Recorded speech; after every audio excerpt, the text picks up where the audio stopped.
y 2 horas sin cambios. ¿Qué hacen aquí? Le administra Conducción con oxitocina. oxitocina. Exacto, ¿por Tocino. qué? Porque les estoy diciendo que está con 2 contracciones en 10 minutos y con la oxitocina podemos regularizar estas contracciones. ¿Me entienden? Sí, doctora. Sí, Ya. doctora. El tercer caso. Está cefálico, tiene 4 contracciones en 10 minutos, está en tercer plano de Hodge, está con 10 centímetros de dilatación, las membranas están rotas y 2 horas sin cambios. ¿Qué hacen aquí? Ya debería estar saliendo, Con entonces es una corte DCP. expulsión, doctora. Entonces, este es un DCP y tiene que nacer por cesárea, ¿no ve? Porque aquí ya se ha hecho una conducción sola, ya tiene 4 contracciones y las membranas están rotas. Entonces, ¿qué más podríamos hacer nosotros? Nada, revalorar y meter a cesárea. ¿Se entiende? Sí, doctora. Ya. Está cefálico, está cefálico. Tiene 2 contracciones en 10 minutos. Está en primer plano de Hoche. Está con 5 centímetros de dilatación, las membranas están íntegras, pero la paciente acaba de llegar. ¿Ustedes qué hacen?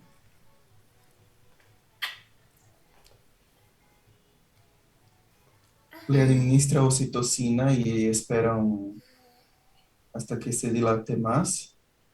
¿Por qué? Pues si recién está llegando la Internar en paciente. sala Internar de en sala de dilatación. dilatación.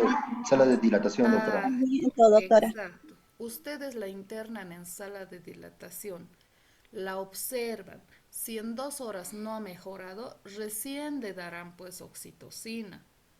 ¿Entienden? Pero en este momento su respuesta tiene que ser internar en sala de dilatación. Ya. Ya me dice, espero que estén entendiendo bien. El último caso. Está cefálico, tiene 3 contracciones en 10 minutos, está en primer plano de Hodge, está con 2 centímetros de dilatación, las membranas están íntegras y acaba de llegar a la emergencia. ¿Qué hacen ustedes? Se retorne a su casa, doctora. Per Se tarde, doctora. Claro, ¿por qué? Porque está en fase latente, ¿no ve? ¿No ve, chicos? Sí, doctora. Se Sí, entiende, doctora. 2 centímetros de Sí, dilatación, doctorita. membranas íntegras.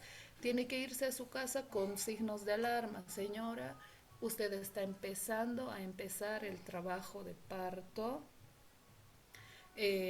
Vaya a su casa, descanse. No la manden a caminar. Caminando o sin caminar, igual el trabajo de parto se va a dar. Entonces controle los movimientos, controle que no sangre, no elimine el líquido y retorna cuando los dolores sean más seguidos. Nada más. Fácil, ¿no, chicos? Sí, doctora. Fácil. Es solamente para que se den cuenta. La próxima semana vamos a hablar la, la próxima clase vamos a hablar de distosia de trabajo de parto. ¿Ya? Vamos a hablar de distosia de trabajo de parto y van a terminar de entender bien todo esto que les estoy explicando. Se va a terminar el tiempo, doctores. Hemos quedado en dar hemorragias de la primera mitad más. Entonces van a volver a entrar al mismo link. ¿Ya? Dito, ¿ya? ¿Ves? Sí, Sí, doctora. doctora. Ya.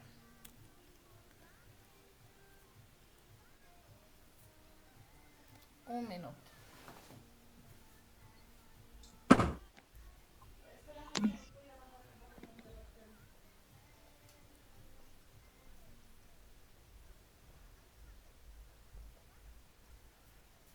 Es lo que más vemos, ¿no, doctores? Los que van al hospital y también los que hacemos consulta. Se ve mucho hemorragias de la primera mitad del embarazo. Lo que tienen que entender primero, doctores, es que cualquier paciente que llegue a la consulta de ginecología o a la emergencia con sangrado y está embarazada, lo primero que tenemos que pensar no siempre es en un aborto, en una amenaza de aborto. Lo que tenemos que hacer primero es descartar que el sangrado no sea de causa ginecológica. Y lo primero que tenemos que hacer, doctores, es hacer un examen especular. Antes de hacer el tacto, antes de hacer cualquier cosa, si es una paciente que está llegando con sangrado, lo primero que tienen que hacer es un examen especular.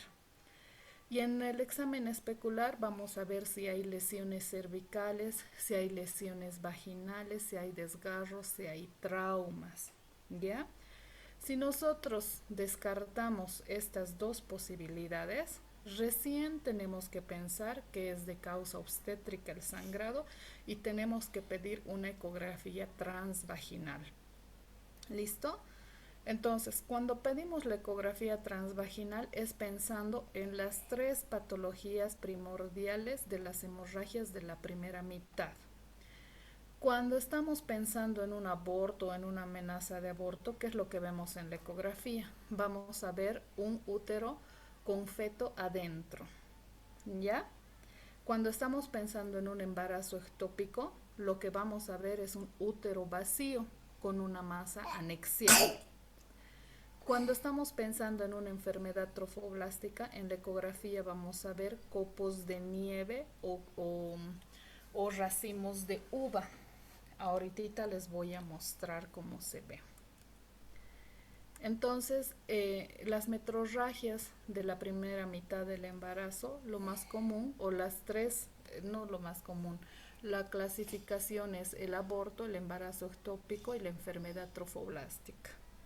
En el aborto, ¿cuál va a ser la clínica? ¿Cuáles son los síntomas? Vamos a ver que es una patología frecuente, que viene acompañada de dolor y que puede venir o no acompañada de modificaciones cervicales y sangrado genital. En el embarazo ectópico, la clínica va a depender si está roto o no está roto, ¿ya? Si está roto, el embarazo ectópico va a venir acompañado de signos de shock hipovolémico. ¿Qué es? La paciente va a estar taquicárdica, va a estar hipotensa y va a tener signos de irritación peritoneal. En la ecografía vamos a ver un tumor anexial que no tenemos que confundir con el cuerpo lúteo, ¿ya? El cuerpo lúteo, ustedes saben que es lo que va a sostener el embarazo las 12 primeras semanas antes de que se forme la placenta. ¿Cómo vemos nosotros en la ecografía? En la ecografía vamos a ver un quiste o una masa de más o menos 2 o 3 centímetros con poca vascularización si estamos hablando del cuerpo lúteo. Pero si estamos hablando de un embarazo ectópico vamos a ver mucha vascularización o incluso ahí adentro se puede ver al feto, ¿ya? Y cuando estamos hablando de una enfermedad trofoblástica nos vamos a guiar por los síntomas. Si es una paciente que viene con amenorrea, o sea, con retraso menstrual, que viene con un poco de sangrado, pero que los síntomas son exagerados, como la hiperemesis, viene con clínica de hipertiroidismo, nosotros calculamos un embarazo de 8 semanas. Pero al tocar el abdomen medimos una altura uterina de unos 15 centímetros. Esto ya nos tiene que hacer sospechar que estamos hablando de una enfermedad trofoblástica, doctores. Cuando la paciente ya viene con síndrome hipertensivo, podemos ya sospechar de que estamos hablando de una enfermedad trofoblástica o cuando hay la presencia de quistes tecaloluteínicos en la ecografía. Puede haber abundantes quistes en los ovarios y también puede desprenderse pequeños quistes y nosotros ver por el canal vaginal ya tenemos que sospechar de una enfermedad trofoblástica. Fíjense, esta es la imagen cuando estamos hablando de aborto, de amenaza de aborto. Aquí que les estoy mostrando hay un saco gestacional y hay un feto adentro. Aquí estamos viendo un saco gestacional y aquí están los esbozos embrionarios. En cambio, aquí estamos viendo un útero completamente vacío de una paciente que tiene una prueba de embarazo positiva ya y que con la cuantitativa más o menos les da unas 6 semanas, pero estamos viendo un útero vacío. En el ectópico se ve el útero vacío y en alguno de los anexos se va a ver alguna masa. Esta es la forma, o esto es lo que se ve cuando estamos frente a una enfermedad trofoblástica, ¿ya? Fíjense, son copos de nieve o como los racimos de uva. Estos quistecitos se pueden desprender y caer por el canal vaginal. Si nosotros vemos esto, ya tenemos que sospechar de que es una enfermedad trofoblástica. La anterior vez nos ha pasado que el interno me dice, mira este quistecito que ha salido por la vagina de la paciente. Y le pregunto, ¿qué crees que sea? Y saben que, chicos, ni la más pálida idea. Por eso les estoy mostrando, les estoy dando la clase lo más práctica posible para que ustedes se den cuenta, ¿ya?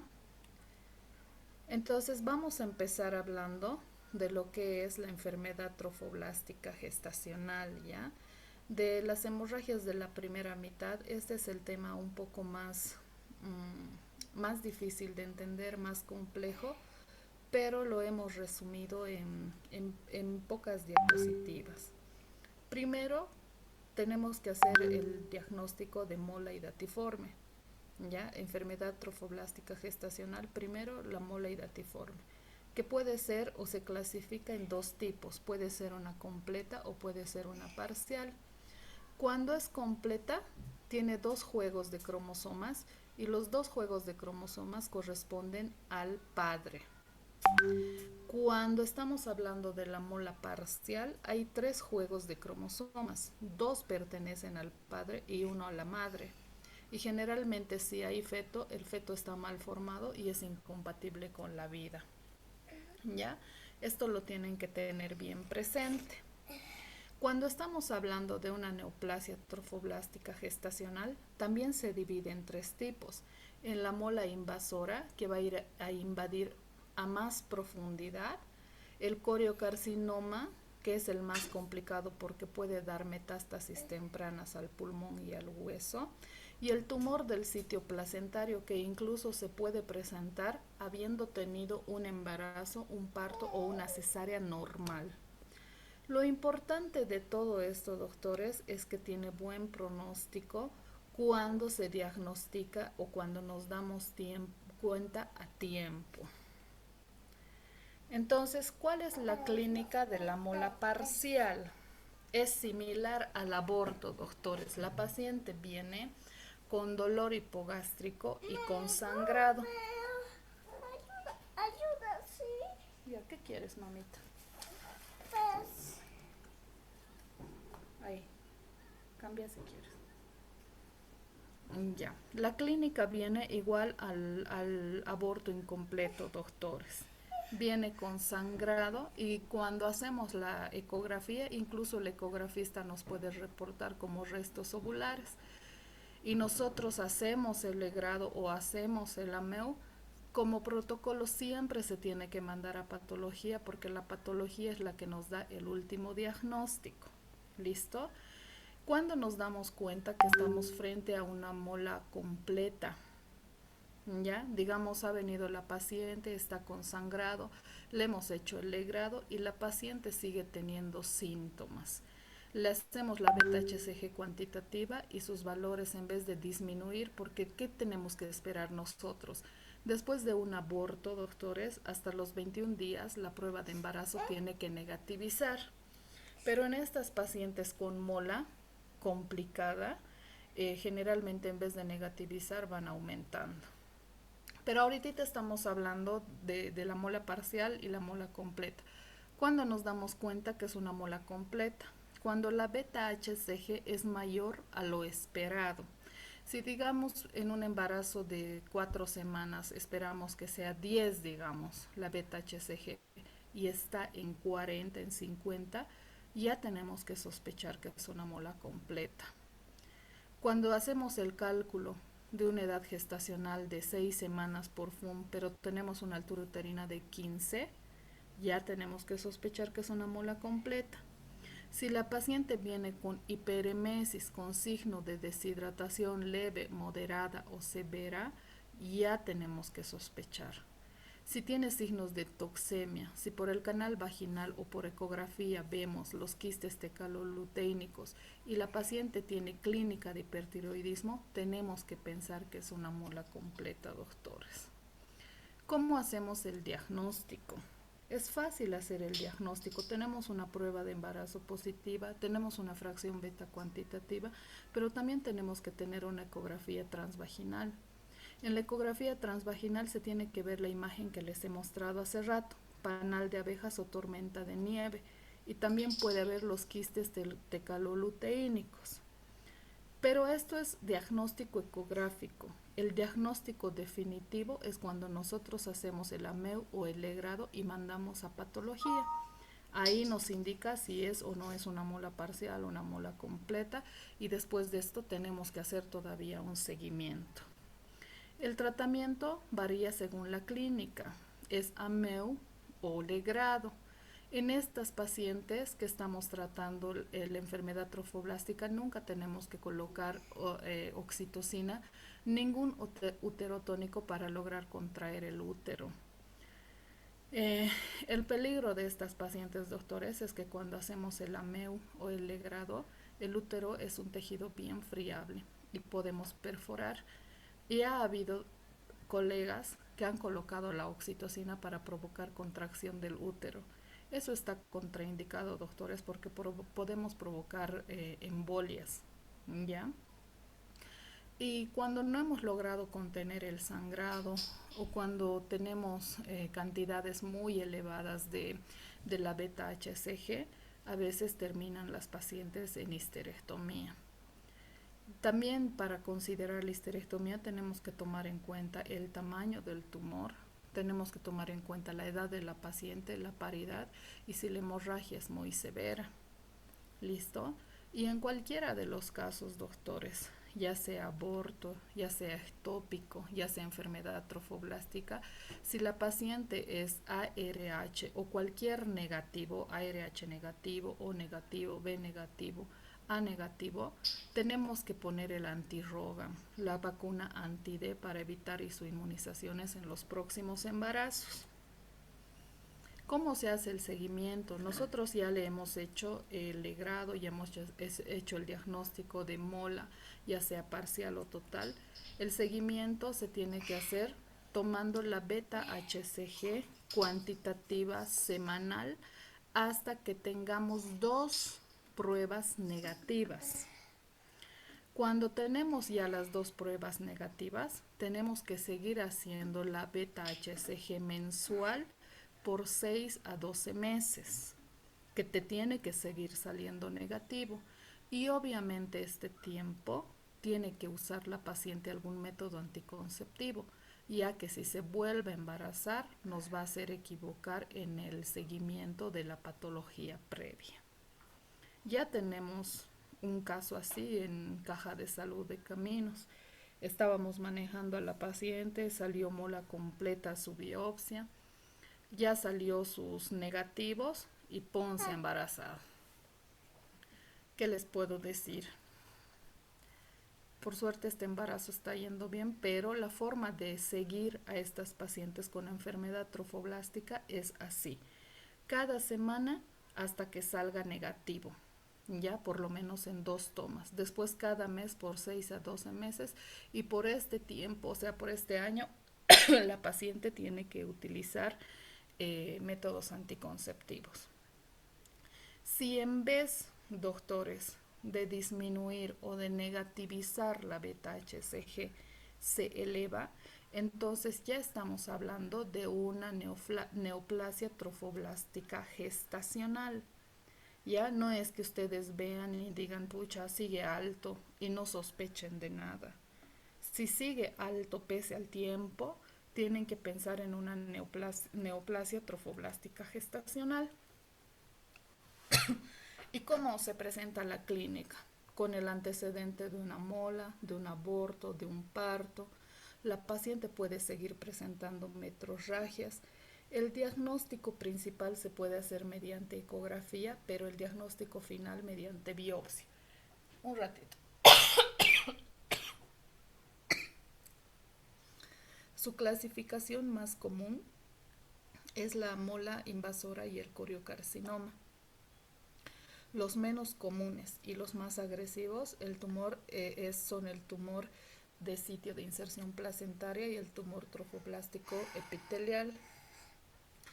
Lo bueno de estos dos doctores, de la mola invasora y el coriocarcinoma, es que van a responder bien a la quimioterapia o a la radioterapia, a diferencia de estos otros dos que no responden bien a la quimioterapia, ya tienen mala respuesta, entonces generalmente terminan en histerectomía más quimioterapia. Eso en cuanto a enfermedad trofoblástica. Lo que a mí me interesa es que ustedes sepan el manejo, ¿ya? Cuando estamos hablando de embarazo ectópico, el embarazo normal tiene que ser eutópico aquí dentro del útero. Ectópico quiere decir que se ha implantado en otro lugar fuera del útero. Puede implantarse en cualquier parte de la trompa, puede implantarse en el ovario, puede implantarse en el abdomen o en el ligamento redondo. Lo más común es que se implante en la trompa a nivel ampular, ¿ya? Y lo más peligroso es que se implante a nivel del ligamento o a nivel cervical. ¿Cuáles van a ser los factores de riesgo para que pueda haber un embarazo ectópico? Un embarazo ectópico previo, una cirugía a nivel de las trompas, una enfermedad inflamatoria pélvica, la presencia de un dispositivo intrauterino, una mala ligadura, el hecho de que haya muchas parejas sexuales o alguna infección como la clamidia que va a provocar un edema de las trompas uterinas, puede provocar que haya un ectópico, o también la exposición a algunos tipos de anticonceptivos. La clínica, chicos, depende de si el embarazo ectópico está roto o no está roto, o sea, o no roto o roto. Cuando no está roto, incluso la paciente puede ser asintomática y nosotros nos damos cuenta que es un embarazo ectópico cuando hacemos la beta-HCG cuantitativa o cuando vemos la ecografía con un útero vacío y una masa anexial en cualquiera de los dos lados. ¿Y cuándo sabemos que es un ectópico roto? Cuando hay signos de irritación peritoneal, cuando hay dolor hipogástrico, cuando hay líquido libre en fondo de saco mayor a 100 cc en la ecografía. Lo normal es que en la ecografía haya hasta 40 cc de líquido. Mejor si no hubiera nada, pero si hay por encima de 100, es obvio que es un embarazo ectópico. Ahora, ¿cómo hacemos el diagnóstico, doctores, de un embarazo o cómo vamos a hacer el manejo de un embarazo ectópico no roto? Pongan mucha atención en esto porque les voy a pasar casos clínicos para que resolvamos durante la semana cuando nos veamos. Tenemos una ecografía transvaginal sin embarazo intrauterino. Entonces lo que nosotros tenemos que hacer es solicitar una beta-HCG cuantitativa. Va a depender de algunas escuelas ginecológicas. Por ejemplo, si tenemos una beta-HCG mayor a 35.000 y no tenemos saco gestacional dentro del útero, estamos hablando de un embarazo ectópico. Pero hay otras normas, ¿ya? Hay otras literaturas que indican que si no hay embarazo intrauterino y tenemos una beta-HCG mayor a 1500, podemos estar hablando también de un embarazo ectópico. Entonces, tomar en cuenta estos dos valores, ¿ya? Si la beta-HCG es menor a cualquiera de estos dos, tenemos que repetir la fracción beta cuantitativa en 48 horas. Acuérdense que si estamos hablando de un embarazo viable, doctores, la fracción beta cuantitativa tiene que duplicar al valor inicial o subir en un 66%. Pero si no sube casi nada o se mantiene, obviamente es un embarazo ectópico. El diagnóstico definitivo es cuando le hacemos una laparotomía, una laparoscopía, sacamos la masa y mandamos a biopsia. Eso nos da el diagnóstico definitivo. Ahora, cuando estamos hablando de un embarazo ectópico roto, la clínica nos dice todo. La paciente va a tener shock, va a tener dolor, va a tener metrorragia y obviamente una beta-HCG positiva. En el embarazo ectópico no roto, chicos, podemos hacer primero un tratamiento. Primero podemos manejar mediante la observación. También podemos hacer un tratamiento médico o un tratamiento laparoscópico, ¿ya? El tratamiento médico, ¿para qué nos sirve? Es la utilización del metotrexate con el fin de preservar la trompa. Obviamente, si se ha formado el ectópico en esa trompa es por algo, ¿no? Pero lo que estamos evitando en ese momento al hacer el tratamiento con el metotrexate es en ese momento preservar la trompa y evitarnos el ingreso a una cirugía que puede ser complicada. La laparoscopía se realiza cuando el tratamiento con metotrexate no ha funcionado, cuando tenemos una beta-HCG mayor a 5000, cuando tenemos un tumor anexial mayor a 4 centímetros, ¿ya? Y cuando no hay latido cardíaco. ¿Listo? O cuando puede o no puede haber latido cardíaco.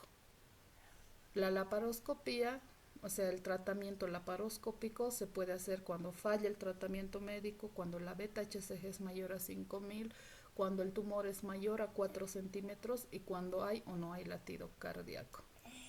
¿Cuándo se hace un tratamiento expectante? Cuando la paciente está estable y cuando tenemos una beta-HCG menor a 1000 y cuando en 48 horas le volvemos a repetir y en vez de aumentar va disminuyendo. Entonces, en ese caso solamente podemos hacer un manejo expectante, ecográfico y laboratorial porque vamos a dar por entendido de que ese ectópico se está reabsorbiendo. Obviamente, si la paciente, como les he dicho hace rato, es ARH negativo o cualquier negativo, se tiene que poner la vacuna anti-ROGAM o anti-D para evitar isoinmunizaciones. Si está roto, podemos manejar mediante laparoscopía si la paciente está estable.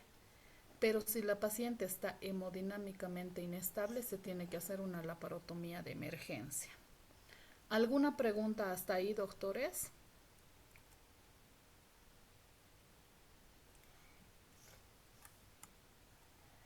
No, Chicos, doctora. fácil, ¿no ve? No hay dónde perderse. Eso en cuanto al embarazo ectópico. Vamos a hablar de aborto. ¿Qué es la amenaza de aborto? Nosotros ya hemos hecho el diagnóstico de que la paciente está embarazada, incluso ya hemos hecho el cálculo de la edad gestacional. La amenaza de aborto generalmente viene con dolor, puede venir con sangrado, pero no viene con modificación cervical. ¿Entienden? Amenaza de aborto, no hay modificación cervical. Los síntomas de aborto, el dolor, más el sangrado, más modificación cervical. El aborto inevitable es cuando hay criterios de inevitabilidad que ahorita les voy a decir cuáles son. Aborto en evolución, en su clínica siempre va a haber modificación cervical acompañado de dolor y de sangrado y de criterios de inevitabilidad. El aborto completo es cuando la paciente viene, ya se va a acabar el tiempo. Es cuando la paciente viene con dolor, viene con sangrado, le hacemos la ecografía y tiene un endometrio menor a 15 milímetros. Podemos considerar aborto completo y ya no hacer nada. Solamente un control ecográfico y darle algún antibiótico y analgésico para que no se infecte algún restito que haya quedado y que va a seguir eliminando. Y aborto incompleto es cuando hacemos el control ecográfico y el endometrio mide más de 15 milímetros. Ahí sí tenemos que hacer AMEU o legrado. ¿Cuáles son los criterios de inevitabilidad, chicos? Los criterios son cuando ya hay dilatación cervical, cuando ya hay ruptura de la membrana, cuando el huevo está infectado o cuando hay un desprendimiento completo ovular. ¿Ya? Eh, el manejo es realizar una especuloscopía, hacer una ecografía transvaginal y ver también el pronóstico. Inevitabilidad va a terminar en legrado o en AMEU. En las amenazas de aborto, chicos, el tratamiento no es internarla a la paciente para siempre. El único tratamiento que se tiene que hacer es recomendar reposo absoluto o relativo a la paciente, ya abstinencia sexual y algunas recomendaciones sobre la dieta, ya. Cuando estamos hablando de un aborto, cuando ya hemos hecho el diagnóstico de aborto, de que hay restos, cuando hay signos de inevitabilidad, entonces hacemos el diagnóstico de aborto completo o incompleto. Si es completo ya no hacemos nada, si es incompleto tenemos que hacer LUI o tenemos que hacer AMEU. ¿Listo? Si el orificio cervical está mayor a 2 centímetros, LUI. Si es menor a 2 centímetros, AMEU. Si es un embarazo mayor a 12 semanas, LUI. Si es un embarazo menor a 12 semanas, AMEU. ¿Cómo haces el diagnóstico de aborto de huevo anembrionado y cómo haces el diagnóstico de aborto retenido? Si tú pides una ecografía y en la ecografía tienes un saco gestacional de 25 a 35 milímetros sin embrión, no tienes que esperar más, doctor o doctora. Ya nos está diciendo que es un huevo anembrionado. Para este tamaño de saco gestacional ya tiene que haber embrión, ya tiene que haber latido cardíaco, tiene que haber todo. Sin embargo, si no hay, no, ya pues no es un aborto retenido. Diré un huevo anembrionado. Si es un embrión que mide más de 7 milímetros, midiendo la longitud, o sea, si tú ves en la ecografía un saco gestacional y dentro ya hay un embrión o un feto que mide más de 7 milímetros, la longitud cráneo femoral, y no hay latido cardíaco, pare de contar, eso ya es un aborto retenido. ¿Me entienden? Ya es un aborto retenido, no hay dónde perderse. Cuando observamos y hacemos un control de 7 a 14 días, cuando tú haces una ecografía y el saco gestacional mide 20 milímetros, entonces tú dices puede ser un embarazo inicial, vamos a repetir la ecografía en 7 a 10 días. ¿Cuándo repites esta ecografía? Cuando digamos la longitud cráneo-femoral del embrión o del feto mide menos de 7 milímetros y no hay latido cardíaco. Pero si en la ecografía ustedes ya ven esto que les estoy explicando, ya no hay más, doctores. Para en vano van a esperar una semana más. No va a aparecer el embrión y tampoco va a aparecer latido cardíaco. Entonces, ¿qué se tiene que hacer? Obviamente las pacientes que tienen esperanzas dicen no, esperaremos y ya, nada, tú anotas en la historia clínica, se explica paciente, pero paciente prefiere esperar un control ecográfico más. Pero si la paciente te ha entendido, entonces, ¿qué tienes que hacer? Esperar que se dé un aborto espontáneo, que podemos esperar de 2 a 8 semanas para que la paciente elimine de forma espontánea, pero con el riesgo de que se infecte y de que se complique con una coagulopatía de consumo, que es lo que nadie espera, ¿no? Por eso nosotros ya hacemos el diagnóstico y legramos o hacemos AMEU de una vez. Si es menos a 12 semanas, si es más de 12 semanas, inducimos, nosotros conducimos, utilizamos el misoprostol para provocar la maduración cervical, el sangrado y la dilatación cervical, ¿no ve? Y hacer el AMEU o el legrado. Se va a acabar el tiempo, chicos. ¿Han entendido? Sí, doctora. Sí, doctora. Ya, espero que los temas que les estoy dando les sirvan, doctores. Cuando pasamos visita, cuando estamos en el hospital, si yo pregunto algo a los internos y no saben responder, pueden hacerlo ustedes también. No pasa nada. ¿Ya? Vean que los temas que les estoy dando es dirigido a la práctica aplicada, doctores. Todo lo que les estoy diciendo es lo que tienen que saber y si ustedes quieren profundizar, háganlo. ¿Tienen alguna pregunta?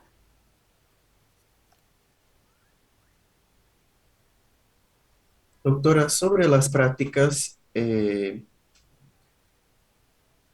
¿cómo podemos saber cuál va a ser nuestro día? Ah, pues ya sabes tú, grupo uno, grupo 2, grupo 3. Ah, sí, sí, pero es que mi grupo, o sea, nadie habla nada, entonces, sí, yo fui en una práctica, pero ya no sé cuándo va a ser la próxima. ¿Pero de qué grupo eres tú? Eh, del C3. No seas mamón, pues. En cada grupo les he puesto grupo uno, grupo 2, grupo 3. ¿Qué grupo eres tú? Del Ay, ay, C3, ¿qué ay. grupo eres? Si eres del grupo uno, te toca el martes. Ah, sí, a mí me toca el... Sí, creo que es el martes. Listo. Entonces, eso chicos, espero que les haya servido. ¿Qué preguntas más tienen sobre el tema? Doctora, no es del tema, pero a los que son práctica virtual, ¿será que nos da algún tipo de trabajo, doctora? Sí, les voy a dar, pero la próxima semana. Ya. Ya, doctora. Mientras entran a las clases de los domingos. Ah, doctora, ¿De la entonces, UPAL disculpe, alguna pregunta, doctor? sí, doctora, entonces nosotros para Dime. ver más respecto, ¿no?, a estos temas, del aborto y todo eso, embarazo ectópico, lo podemos sacar de la biografía Schwartz, ¿verdad? Exacto. Sí. Y ahora, doctora, disculpe una consulta, ¿usted en prácticas está haciendo legrados? O sea, en las Claro. prácticas, ¿sí? Sí. Lo que Lo que llegue a la pasa, emergencia, pues doctores. Lo que llega a la emergencia. Hay algunos grupos que ven todo y hay otros grupos que ni modo pues, hacer historias clínicas. ya, ya, ¿De doctora, dónde eres vos? de Perú, doctora. Ah, ya. Chicos, Ujú. ¿alguna pregunta los de la UPAL, los de la UNICEN?